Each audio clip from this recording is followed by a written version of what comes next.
Dans ce cours, nous allons voir comment mettre en forme un texte ou des chiffres sous Excel 2010.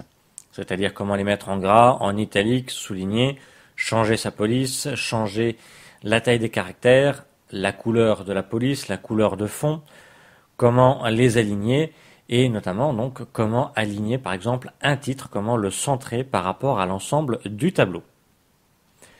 Alors pour commencer, on va déjà mettre par exemple les titres de colonnes en gras et les titres de lignes en gras également. Donc pour cela, je les sélectionne, donc je clique, je laisse appuyer et je déplace ma souris.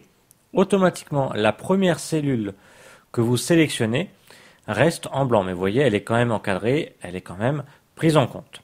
Donc j'ai sélectionné mes cellules contenant le texte que je veux mettre en forme, je vais dans le menu accueil et j'ai ici GIS, gras, italique, souligné. Je vais faire un clic sur le G de gras et automatiquement, voyez, je désélectionne, mon texte est en gras. Même principe pour les titres de ligne, je les sélectionne et je clique sur G de gras. Si je veux enlever ce gras, je resélectionne mes cellules et je reclique sur le G de gras. Vous voyez, quand il est actif, il est sur fond orange. Si je veux maintenant centrer ces titres, je les resélectionne et je vais cliquer ici sur centrer. J'ai ici aligné à gauche, centré et aligné à droite. Donc là, c'est les alignements donc horizontaux pour une cellule. C'est-à-dire que là, il va centrer mon texte dans la cellule concernée. Vous allez comprendre plus tard. Je fais pareil pour les titres de ligne, centré. Et si je veux centrer donc mon titre par rapport à l'ensemble du tableau, je ne vais pas faire le même principe. Parce que vous voyez, si je fais pareil, je clique sur la cellule A1, c'est là où j'ai mis mon texte. Si je clique sur centrer, il va me centrer ce texte-là dans la cellule A1. Alors que moi, je veux le centrer par rapport à toute la longueur du tableau. Donc pour cela, il faut déjà que toutes ces cellules-là n'en forment plus qu'une. Donc je vais les sélectionner. Donc je sélectionne de A1 qui contient mon titre jusqu'à G1 pour former donc toute la longueur du tableau. Et je vais cliquer ici sur fusionner et centrer. Non seulement toutes ces cellules vont fusionner, donc vont devenir qu'une seule cellule, mais il va également centrer le texte à l'intérieur. Je clique dessus et automatiquement, vous voyez, ici je n'ai plus qu'une seule cellule et mon texte est centré. Je peux bien entendu après l'aligner à droite ou l'aligner à gauche, puisque ici ces alignements ne concernent que le texte dans la cellule en question. Si je veux maintenant donc le mettre en gras, pareil, il est sélectionné, j'ai cliqué dessus, je le mets en gras.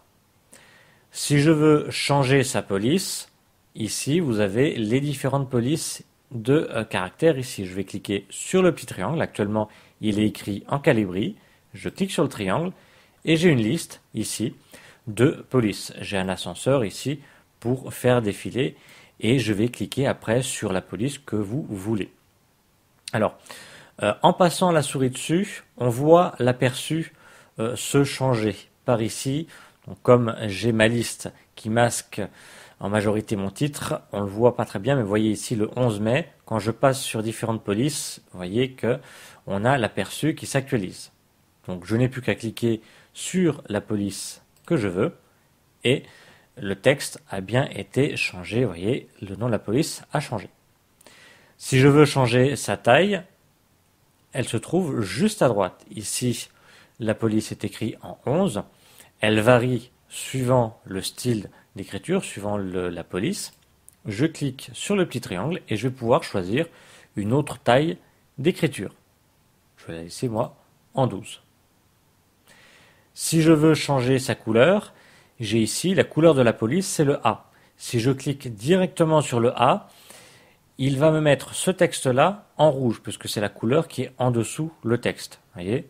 Mais si je veux le mettre par exemple en vert, je vais cliquer sur le petit triangle juste à droite pour faire apparaître une palette de couleurs et je vais cliquer sur le vert. Si parmi ces couleurs aucune ne vous convienne, vous pouvez cliquer sur autre couleur qui vous fait apparaître un autre menu, une autre fenêtre Et vous avez le choix ici parmi le nuancier de couleur et vous validez avec OK. Si vous voulez changer la couleur de fond de chaque cellule, vous sélectionnez les cellules correspondantes et là vous allez cliquer ici sur le pot de peinture juste à gauche. Pour l'instant, il va me mettre une couleur de remplissage ici blanc, puisque c'est la couleur en dessous. Je veux passer couleur, j'en veux une autre, je vais cliquer sur le petit triangle et là, même principe. Soit je choisis une couleur ici, soit je clique sur autre couleur pour avoir le nuancier. Je vais choisir une couleur gris clair. Faites attention avec les couleurs de fond. Quand vous allez après imprimer, généralement, votre imprimante va vous sortir une couleur plus foncée que celle que vous avez à l'écran.